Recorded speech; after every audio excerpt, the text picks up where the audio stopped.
of silence.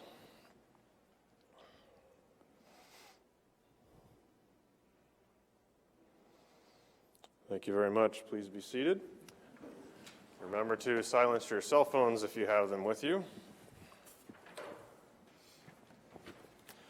Our first item on the agenda, as always, is citizen concerns. If we have a citizen who'd like to address the board on an item that's not already on the agenda, please come forward.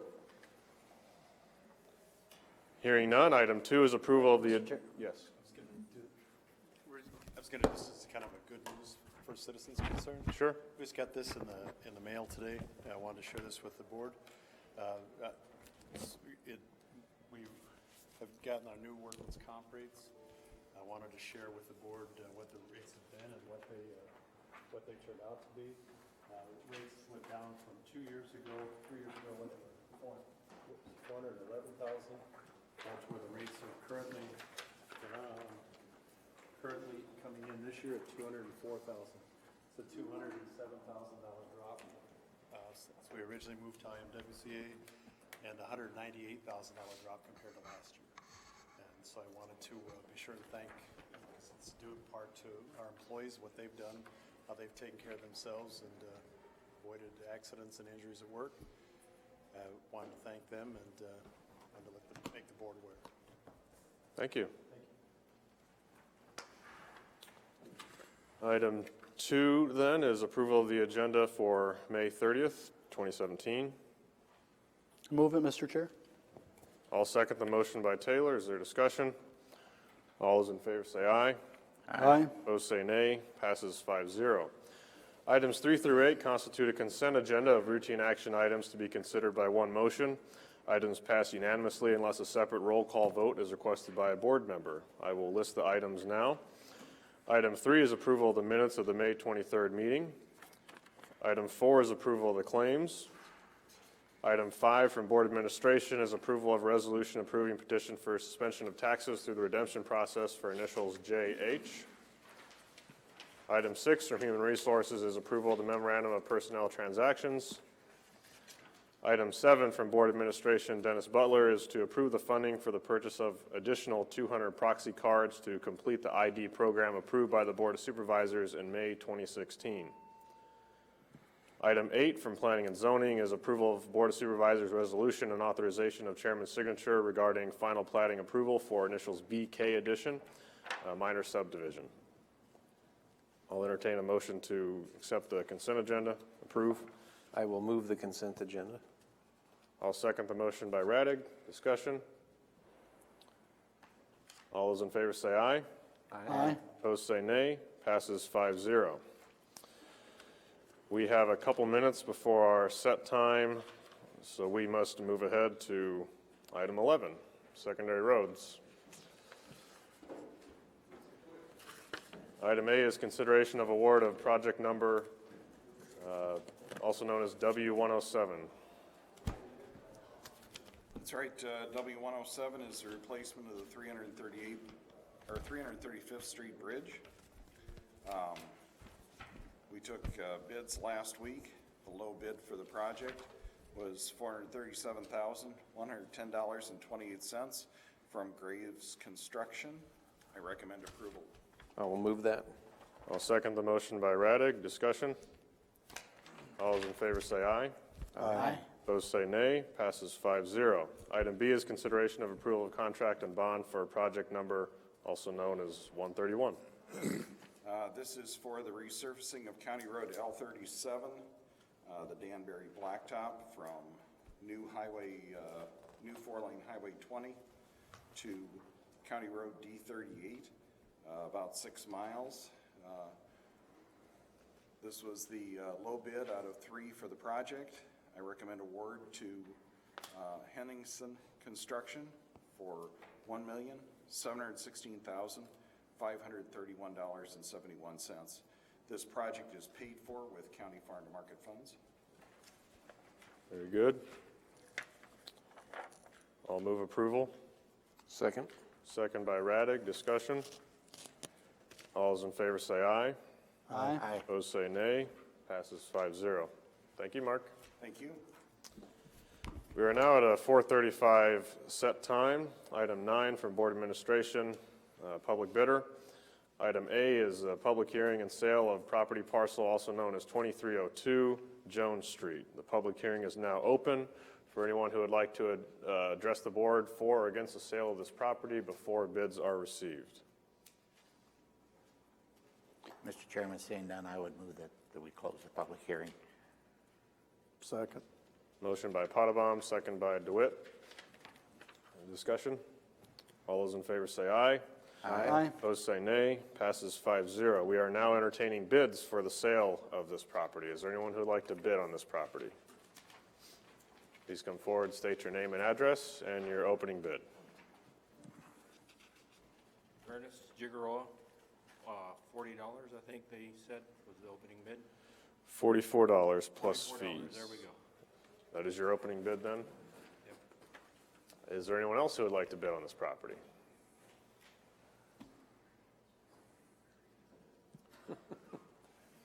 Going once, going twice. Forgot to say that. Hearing none, I move we sell the property for $44 plus fees to Ernest Jigaroa. I'll second that. Second by Raddick. Discussion. All those in favor say aye. Aye. Those say nay. Passes 5-0. Congratulations, you bought a piece of property.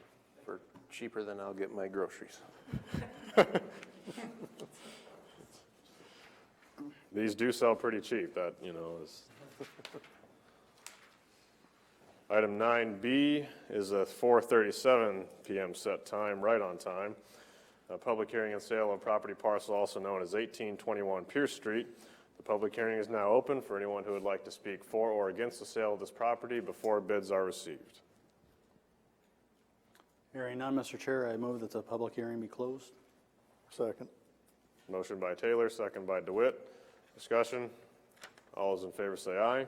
Aye. Opposed say nay. Passes 5-0. We are now entertaining bids for this property. Is there anyone who would like to bid on this property? Please come forward, state your name and address in your opening bid. Lowell Satterwhite, 3203 Jones, minimum bid $279. $279, thank you. Is there anyone else who would like to bid on this property? Heather, would you like to bid on this property? Or Cole, or...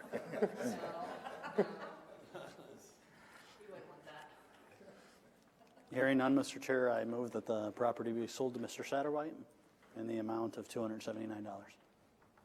I'll second the motion by Taylor. Discussion. All those in favor say aye. Aye. Those say nay. Passes 5-0. Congratulations, you know who to see. We are not yet to a 4:45 PM set time, so we will move ahead to item 12 from Board of Supervisors, Supervisors Taylor and Raddick. This is an action item to approve a plan for long-term savings and stabilization of certified tax levy for FY18 based on region per capita equalization of $17.58 and to reduce debt service fund. I'll hand it over to whichever you wants to start. Thank you very much, Mr. Chair. Just based on what you have in front of you, you know that the legislation allowed for some good news, which was the equalization of the levies so that each of the member counties, Sioux County, Plymouth County, and ourselves can pay the same per capita of $17.58. That was supported by Supervisor Raddick and myself at the May 23rd, 2017 meeting. There's a little bit of, and we reported this last meeting, a timeline crunch where Plymouth County actually had to hold or set their public hearing and kind of preempt the Sioux Rivers Region Board. The legislation's good news. We passed the lowest levy rate that we've seen in quite some time, and we lowered the levy for the third year in a row. And so what we're proposing to do with this is take those dollars that are realized from the lower per capita levy and actually use them to pay down some debt service. We believe that that will save taxpayers in the long run. There's over $11,000 in long-term interest that will be saved by doing so. And then the second operative effect will be to keep that low tax levy stable. In other words, to reduce it today would mean an undoubted increase of over $1 million in next fiscal year. So we're trying to keep some stabilization of that levy and yet save taxpayers long-term. Supervisor Raddick, is that? Basically, the mental health levy is gonna go up next year, you know, regardless. So this is kind of like a cushion, and it eliminates some debt, so our debt service levy doesn't go up as much either. So it's kind of a way to save all around on next year's levy, while eliminating debt, since we had already certified the budget where we were with the figures we were at.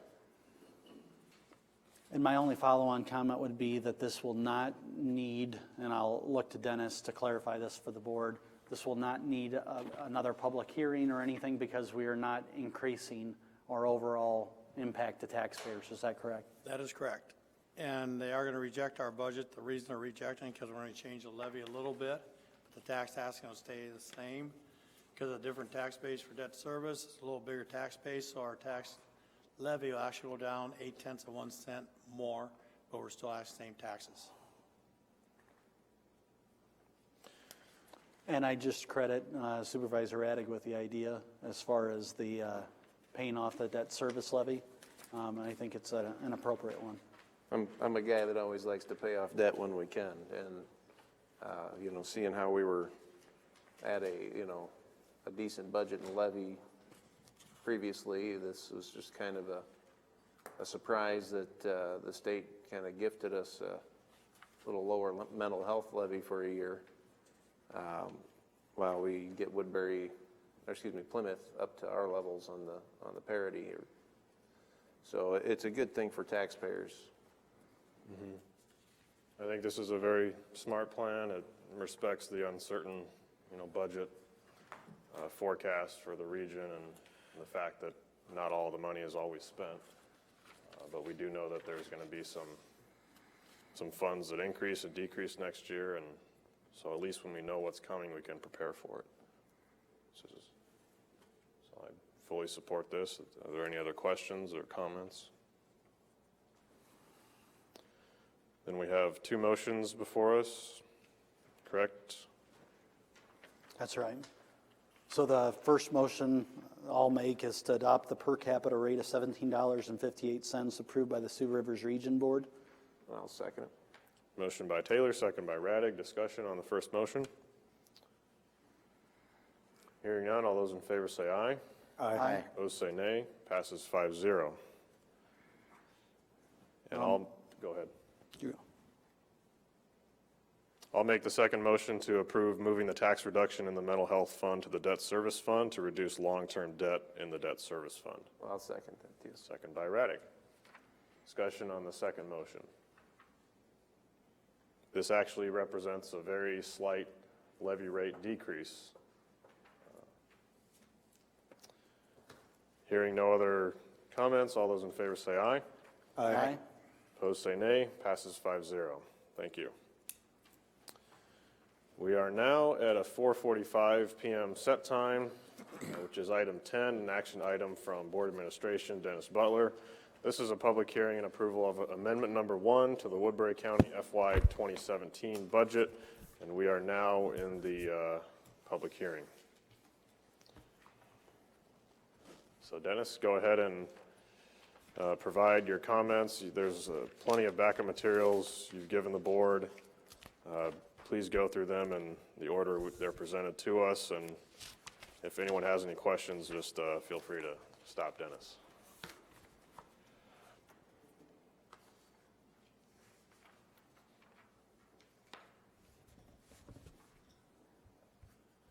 Okay, we have several items here. Our total budget amendment is approximately $4,051,000. To give a little history behind this, we amend the budget this time of the year every year. Fiscal year 16, our total budget amendment was $6,392,000. Fiscal year 15, we had two budget amendments totaling $4,556,000. So this is the smallest one we've had in county this year in 3 years. So the way this goes here, our first one.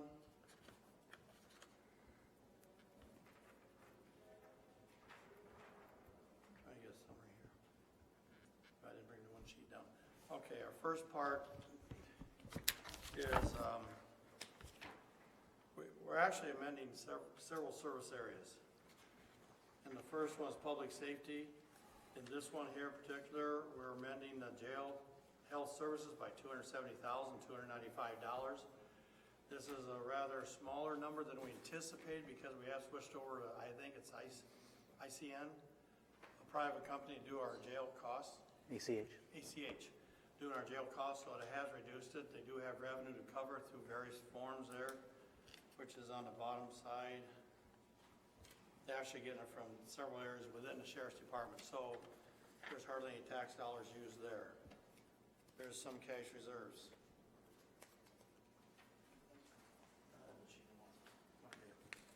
The next one will be the sheriff's, trying to follow, I didn't bring the sheet I wanted. Dennis, are you looking for this? Nope, I got Okay. that. Okay, Yep. sorry. Okay, next one, emergency services.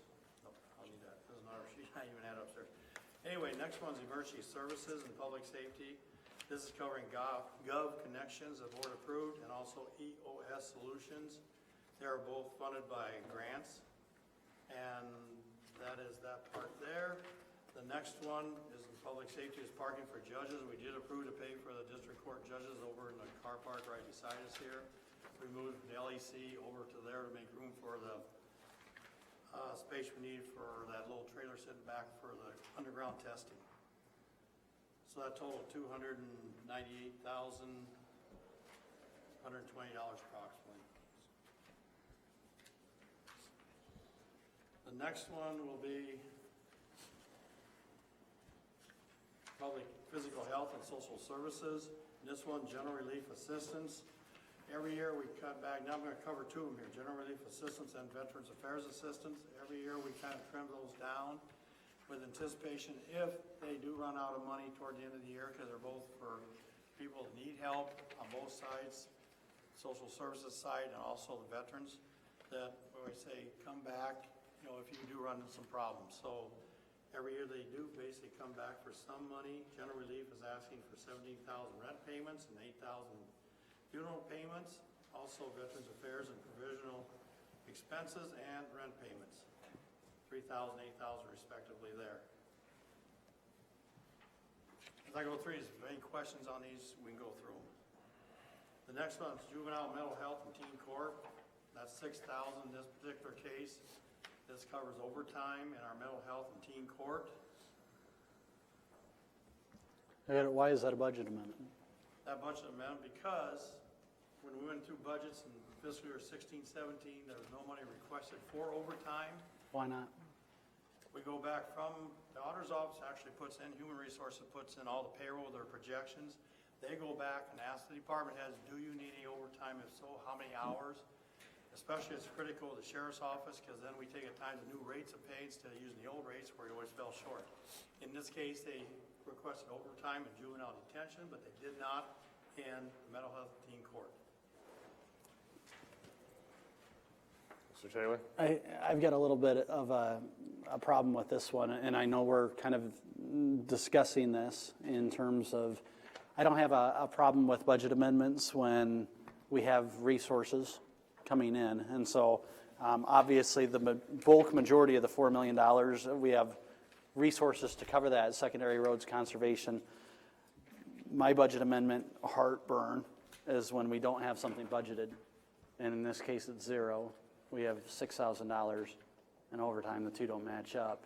And it begs the question why, especially when we looked at those two positions being combined into one, and then now we're starting to look at overtime. So my hope as liaisons to juvenile detention is that we can keep that discussion going and report back to the board why that may be. Absolutely. We will have additional information by tomorrow night to Supervisor Taylor And do it. Yep. and Matthew. Do it. Liaisons. Oh, you two are the liaison. Are you the liaison? Oh, I thought Jeremy was. Okay. We're a team effort. Okay, both of you. Takes two. Take two. Yep, we will have information back to you tomorrow. Thank you. Now, the board relies on accurate oversight from our directors, and so at times we need to employ the finance director to investigate these things where the board's original intent might not have been followed. Go ahead. Okay, the bulk of our amendment this year is a lot of CIP projects or construction projects. And it kind of starts here with conservation a little bit. They do a lot of land acquisition. And then they do some acquisition in possible equipment when they have extra money on hand from, say, sale of property or materials, donations, and reserves on hand. So in conservation, we have conservation administration for $24,939. That covers the machine, I think, does cover some electrical costs that were, we cut back a lot of electrical because of LED, things like this, but out in the rural, it's kind of hard to predict that a little bit. And we're kind of aware of it during the budget cycle, when we cut it back, it may be coming back later for a little bit. So that totals $24,939 with those two items. 3, REAP land acquisition, that's from the REAP fund, non-tax dollars. CIP conservation, that's our Fund 360, but they do their projects through our Fund 360, and then they reimburse the county for whatever the costs are there. Conservation land acquisition, that comes out of Conservation Reserve, which is also non-tax dollars. They get a lot of extra grants. They do get donations also. If Rick's here, if he'd like to add anything, very possible, but I think I kind of covered it. Yep, okay. The other one, next one, administration fiscal year audit, $24,000. The reason we're doing that, we had some problems. We had to get things straightened out on our trial balances between 2 different departments here, actually 2 softwares. So we are working on that to get those corrected. We are going to have our CPA or our auditor come down and have some discussions with us, try to get things straightened out and go possibly to one system. But these are things down the road that we discuss the next 2 or 3 months. The auditor payoff of accruals of a retiring deputy. When Gene Jessen retired as deputy in the auditor's office, we had to get somebody on board to kind of learn the job a little bit. There's quite a mammoth knowledge there that you need to know. So we had kind of duplication there for a while.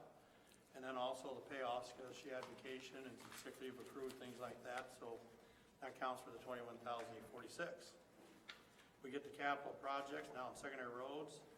You have $700,000 for bridges, $350,000 for culverts, and Portland cement $1.5 million. That comes about because we did tax increment loan of $1,710,000 for the Dogwood Trail, the CF, and the Fort Neal Circle Road. And also we had $1 million come in for FEMA. And that pretty much covers the $4,051,727. Like I say, we do this every year about this time.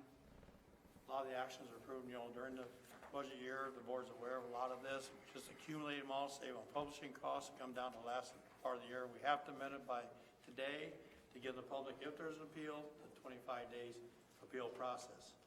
We've never, since I've been around, had an appeal on our budget amendments. They must not be very appealing. Right. There's no tax increase caused by this, either funds coming in, revenues, additional revenues, or cash, some cash reserves. Please don't laugh, Mark. It only encourages him. I was just going to say, Dennis, you were under no obligation to answer the Mr. Taylor. Thank you, Mr. Chair. So I'm very appreciative, not only the smallest budget amendment in several years, but also Dennis came in on his day off, his vacation, and I hated to ask him to do this, but I thought this could be broken down for us, and so added this. I think this is very helpful to be able to see the things like in juvenile detention. My only question is, we're looking at different sources of funding. Yes. And that's why this doesn't cause as much heartburn, because we've got resources. How much, though, in total does this look to eat into reserves by those things that don't have the resources? So, for example, the example I gave earlier, what's the cumulative impact to our reserve, if any? Through several, around 3 different funds, I believe, and it's $227,000 approximately. Okay. That's out of the reserves? Yes. And is there a way to identify if, obviously we've got a very, very low number that's coming out of reserves in comparison to the over $4 million, which is appreciated. But is there a way to identify other instances in which Money simply wasn't budgeted and planned for. In Veteran Affairs, we're going to pay that no matter what. We've all sort of stated that as a board, so that's not an issue. But are there other instances where you might be able to come back and report to the board in the next 2, 3, 4 weeks? This is something we need to look at in the future. Can I give an example now that why I didn't take the reserves now further? I can give examples such as the treasurer's office on investments. He budgeted 90,000. We've taken in 166 already. So there are certain instances where you have taken money, but then it's counterbalanced a little bit by shortfalls in other line item revenues too. So it just kind of balances out to where it hopefully come out pretty equal. And that's good. I'm just looking for the instances where a certain budget was overspent, and either through not budgeting adequately for it or exceeding that budget that the board approved. And We have a prime example of that today. right, and so are you able in the next 2, 3 weeks, it doesn't need to be tomorrow, but to come back to the board and say, with a second look, here's some things you may want to be aware of that are like that? Is that fair? Yeah, we could toward the middle of June. Technically, the way we budget, we approve a budget by department division at the first of the year. Some counties do it by service area. Some counties do it by department total. I'll give you an example. Sheriff's office may have 10 different departments. They add them all together. But in Woodbury County, we go one step further where we limit to department division. 95 to 98% of the time, we fall within that. A couple times, I'll give you an example, medical examiner. A lot of times he'll turn claims at the end of the year accrued, so sometimes our accruals kick our budgets over sometimes. But legal-wise, according to, with the state budget, we go by public safety, by the service area totals. But we break it down even further past the department, or say elected, like Pat's got maybe 5 different departments. He stays within each one of each individual departments that the board approved by resolution. 98 to 99%, I'll have to raise my percentage a little bit. Very few go over that. If they do, there's a legitimate reason. So we're looking for the 1 to 2% that don't. Yes. And then for you to cross off, okay, these are legitimate reasons, and say, here's something we may want to take a look at. Does that sound fair? Middle of June? Yeah. Okay. Thank you. The public hearing remains open for any comments, questions, particularly of Dennis Butler from the board, the public, or the media.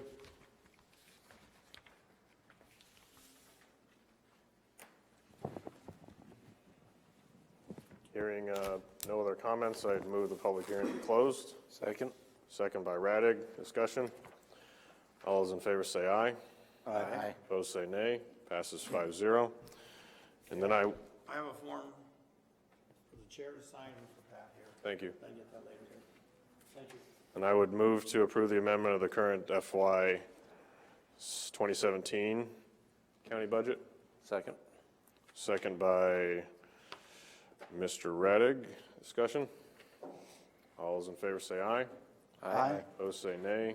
Passes 5-0.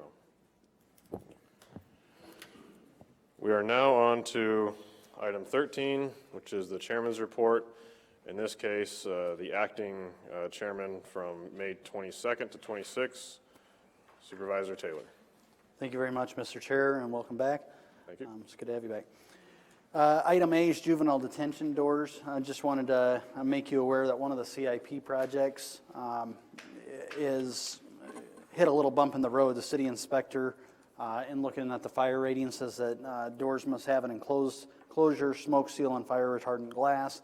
That's going to increase that project cost by over double. And so the bottom line is they were looking to do potentially 5 detention doors in the beginning. They had increased that scope, and now we're back down to what will be the original intent of that project. So the security boards and everything else that was originally programmed, which is the bulk of that cost for security with that outdated equipment, is still there and intact, but there's been some fluctuation there.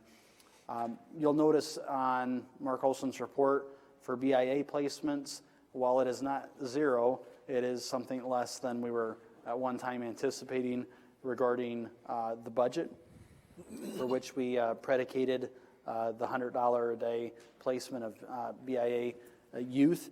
And so while that's reality, we're also looking at Thurston County and a contract that may help to be able to supplement that. And of course, as we mentioned earlier, Supervisor DeWitt and I will follow up on the overtime issue. B, any questions, comments on that first one? B, department head meeting is set for June 12th at 8 a.m. I believe you've received minutes from the last one. I will not be at the next one. I'll be in annual training from the 11th to the 25th up in Camp Ripley. And so there we go. And so if somebody else comes, yes. Are you gonna try and lure me in on this one again, or? I'll reach out to one of the other two so that we can get through a round of the board. Not based on performance or anything. Based on performance. At the beginning of the year, we talked about letting other supervisors come in. And, Okay, because Supervisor Taylor brought me in and kind of brutal. oh, It was very gentle. that's why you're still speechless. I'm busy that day. Okay. C, county energy costs. Great news, Kenny Schmitz gave me an ECAP report that I've included in your backup material. One of the real difficulties in commodity is saving water. And the reason is pretty self-evident. If you're not irrigating, then you're basically down to water and sewer. And so unless you flush the toilet less or drink less water, typically it's hard to save on that commodity. However, the steam trap project has seen significant savings. We were at one time spending over $2,400, in some instances $1,900, $1,700. That's down the last 3 months to about $500. And so a lot of the evaporative effect of having leaky steam traps in the courthouse, you can see what those bills have done. And so that's a great thing. We've saved over $1,000 so far, and that's money that into perpetuity, as long as those steam traps are serviced, you can be saving year after year. So that if you think of, okay, over the next 20 years, you're saving $20,000. That's a great thing. And asked Kenny to just give me a little bit of an update on where we are at as far as Energy Star buildings and looking in the future to maybe get our buildings rated. And I've got this goal in the back of my mind that maybe someday we could be one of the most energy efficient counties in the state, if not the most efficient. Trouble is we're starting with like the Bad News Bears trying to win the World Series. So we've got a ways to go, but doing the LED conversion, getting our building automation systems, the things that this board and you all have supported, I think is a great step. Just to give you an example, the Trosper Hoyt building was once a 55 on an Energy Star scale. Goes 0 to 100. The courthouse was a 12, which is really bad. And Prairie Hills is probably like a 2. The Trosper Hoyts moved from 55 to 73. And if you can earn a 75 or above, you can be Energy Star certified. And District Health was already a 71. We're working to a place that identified projects can actually push 2 of those buildings into Energy Star certification. So the LEDs, the steam traps, the HVAC front ends, and the other HVAC renovations, I think are going to pay dividends. I think it's exciting. And it not only saves from a conservation standpoint, but also taxpayer dollars. The last one I'll mention is the courthouse. As you know, we run mechanical cooling 365 days a year. So when it's minus 5 degrees out, we're air conditioning. And our hope is to be able to utilize outdoor air and to do some things in the future. And then the last thing is lighting control, that we can not only rely on users to do the right thing, but also the vacancy sensors and so on. So just wanted to kind of give that update as I think a good thing. Absolutely. We definitely get the star for most improvement in the state, I think. Any comments on that report? And item 14 is reports on committee meetings. Just had a really quick one. Talked to John Malloy today, sat down for half hour, 45 minutes, and gave him a sketch of what Lynn Blades did for the Cathedral of the Epiphany with the centennial on the horizon, and talked about tours and what they'll look like, and having a smartphone be kind of the tour guide and an interactive audio. I've seen things like this done very well at the USD Music Museum or down in Dallas at the JFK, that floor, whatever floor that is from which he was assassinated. Thank you very much. And so these sort of things, he's going to work to put together a potential plan, and then if it's outside of the scope of what they can do, make some recommendations. So I appreciated the meeting. Any other committee meeting reports?